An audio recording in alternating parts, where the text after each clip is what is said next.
Hello everyone, and today I'm doing something different.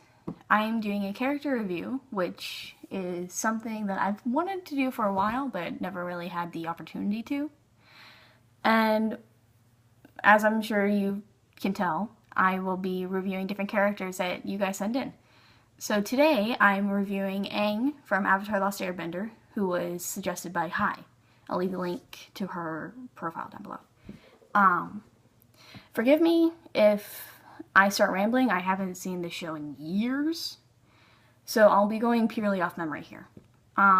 Basically, Aang is the protagonist of the show Avatar Last Airbender, which was the prequel to Avatar Legend of Korra. If you guys haven't seen either of those, I suggest you go watch Avatar Last Airbender first, because you're going to be totally lost if you watch Korra first. What he is he's a 12-year-old boy who was frozen in the ice for 100 years after running away from home because he found out he was the Avatar, which is a person in this particular universe who is capable of controlling all four elements. Ordinarily, if you're a bender, you only control one. You could control fire, earth, air, or water. You can't control all four, except you're the Avatar like Aang is. He's found by the other two protagonists, Katara and Sokka, and I'm not going to go into too much detail because I don't want to spoil the series for anyone who hasn't seen it yet. But what it is he's a 12-year-old boy, basically. He's immature at times, he's reckless, he's childish, but he does have a mature streak in him. And I have to believe that that comes from the training that he got with the monks. Air nomads are monks who separated themselves from the world in order to better understand their abilities, better to have internal peace and, meditation, all that.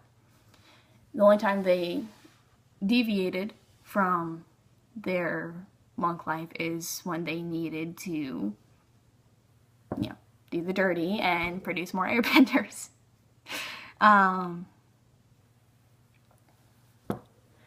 So Aang is, as I said, a 12-year-old boy, but he's definitely a mature 12-year-old boy. He is immature and childish at times, as I said. There are definite instances in that, and you can see those very clearly if you watch the series, especially the first. The first half of the first season, Book of Water, is basically him goofing off and going to all these different places and realizing just how far the Fire Nation's reach is. Again, not going into much detail, watch the series if you haven't seen it. And he's slowly realizing that the world does need an avatar. The world needs him to help restore balance, basically. And he has a hard time coming to terms with that.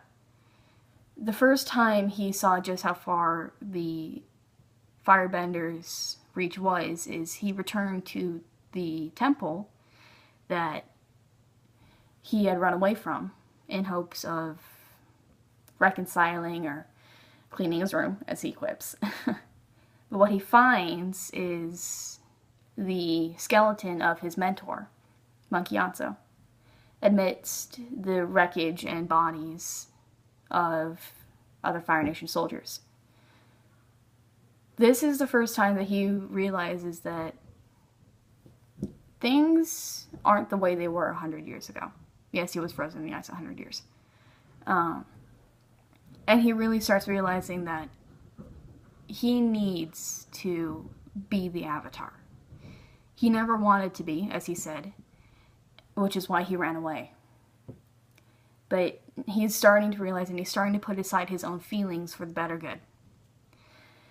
Which I have to say is a very mature decision, and it's really after he meets his friend Boomy, who was in the Earth Kingdom, who tells him he needs to get his butt in gear, basically.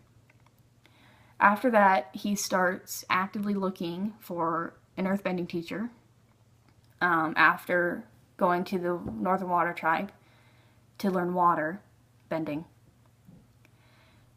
And throughout the series, we see him grow up.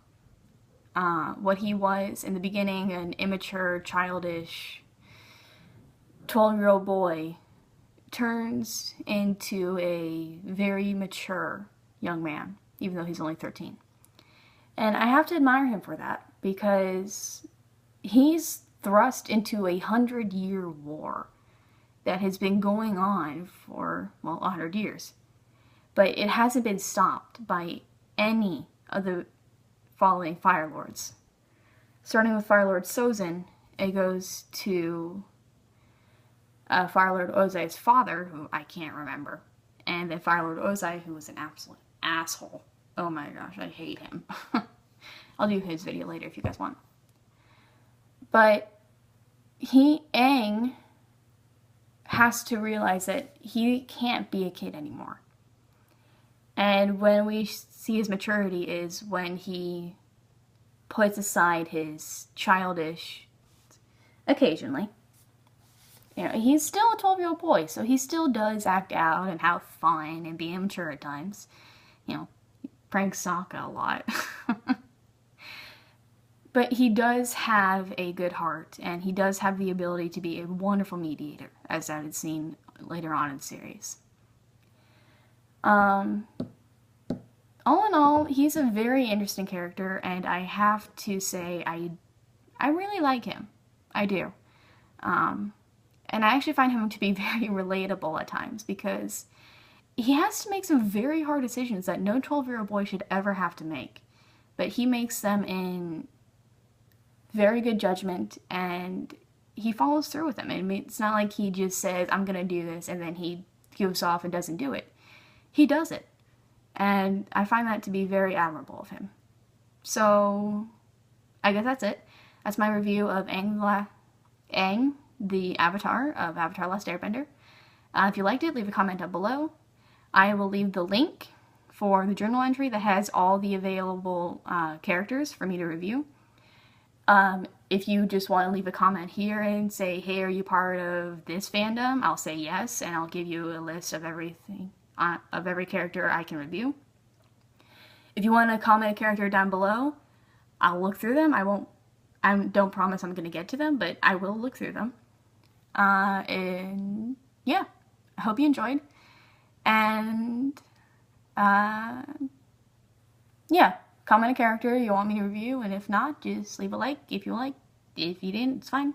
But see you guys later.